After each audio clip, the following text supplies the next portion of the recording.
February 14 mga katipid tips. So gumawa po tayo ng chocolate moist cake. So madali lamang po yung pinakang recipe po natin dito. Pero panalo po yung pinakang timpla po natin dito. So kung gagawin po natin tong extra income, so hindi po mawawala yung pinakang costing po natin. So kung paano po ito gagawin, tara, umpisahan na po natin. Okay, so unahin na po natin ay yung ating pong wet ingredients para po sa ating chocolate moist cake. Gagamit po tayo ng 2 large egg. Sunod na din natin yung ating oil. Canola oil yung ating pong ginamit para kahit ilagay natin yung ating pinakang cake sa ating pong ref is hindi po titigas. Vanilla flavor, suka.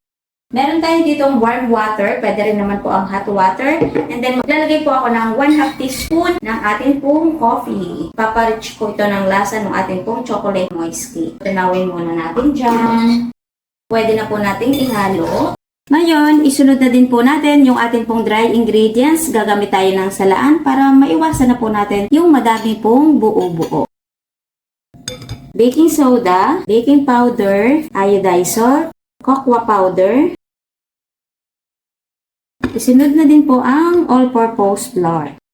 So dito, pwede naman natin hindi salain pag samasamahin na lamang po natin yung ingredients. Imimix lamang po natin ng mabuti. Kaya lang, sa ganung proseso, baka ma-overmix po yung pinakang mixture po natin. Mas maganda ang kalalabasan ng ating chocolate moist cake. Huwag po nating i-overmix. Isunod na din natin ang wash sugar. So ngayon, i-mix lamang po natin ito hanggang sa magsama-sama yung ating pong pinakang dry ingredients. Okay, so sa puntong ito mga katipid tips magpainit na po tayo ng oven kung oven po yung gagamitin. At kung steamer naman po, magpakulo na po tayo ng ating pong tubig. So kapag wala na pong dry ingredients, nahalo na po natin ito. Ngayon, kuhanin na po natin yung ating pong baking pan na gagamitin. Okay, so yung baking pan na gagamitin po natin, gagamit tayo ng heart na shape. Ito po yon. So, ang cute nito mga katipid tips at medyo malaki din po ito. So, na-order ko ito online. Kung gusto nyo umorder, maglalagay po ako ng link. Dito na po tayo mismo magbe-bake. So, dahil Valentine's, ito po yung gagamitin po natin.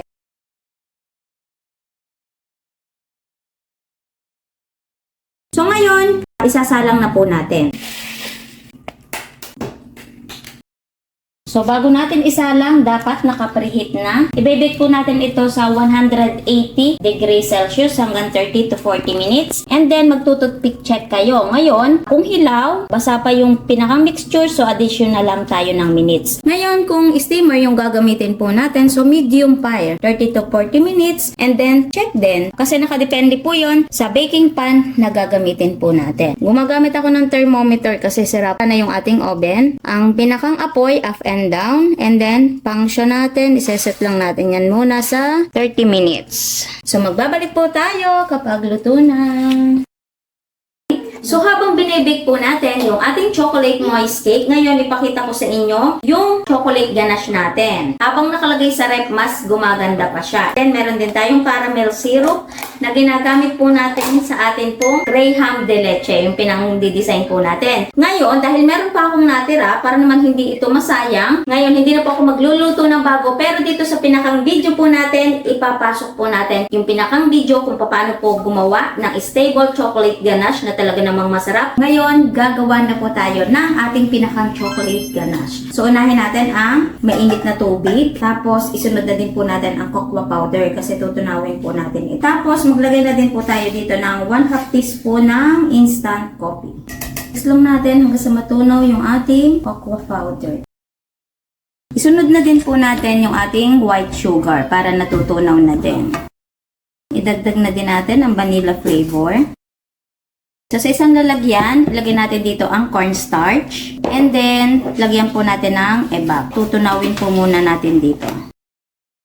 Dito sa tinunaw nating cornstarch, maglalagay tayo dito ng 2 egg yolk. Ito para maging stable yung pinakang chocolate ganache po natin. And then, pwede na po natin i-mix. Dahil nahalo na po natin ito ng mabuti, wala na siyang buo-buo na tulad po nito. So, pwede na po natin buhayin yung pinakang apoy po natin. Okay, so yung pinakang apoy, alalay po lamang. Dapat maganda yung pagkakakulo ng ating pong chocolate ganache para ito po ay makinis. Pahaluin lamang po natin ito hanggang sa lumapot.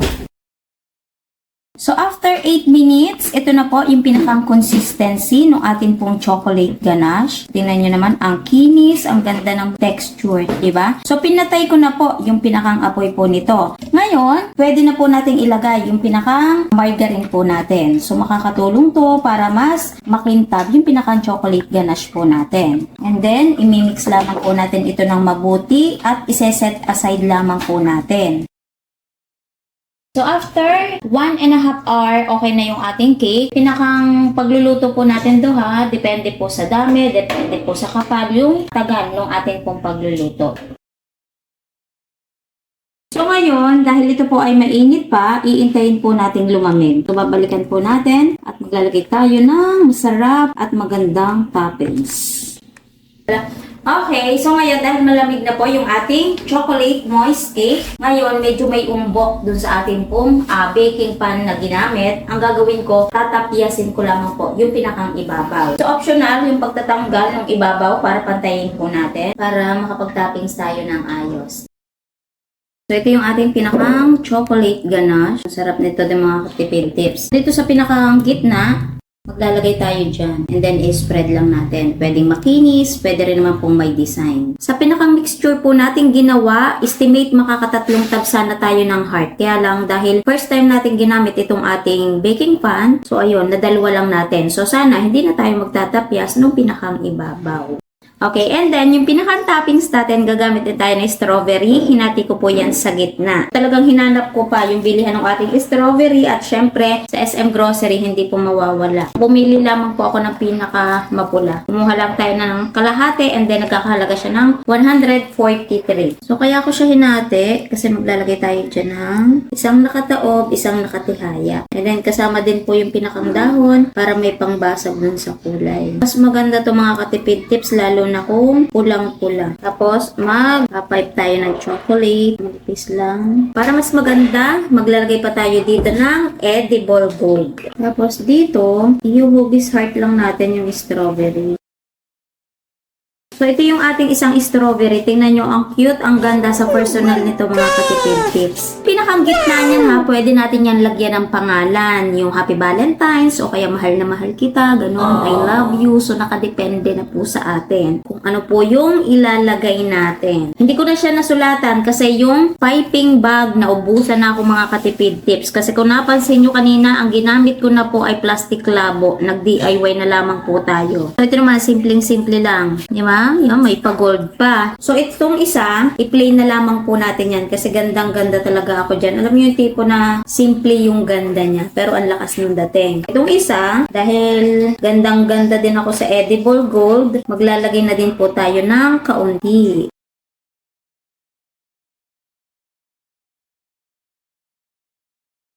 Ito na yung ating chocolate cake. Ngayon, yung pinakang packaging po natin, pakita ko lamang sa inyo. So, ito yung pinakang takip niya, dome lid. Napakaganda nito mga katipid tips. Ang ganda ng packaging. Tsaka affordable lang din po ito.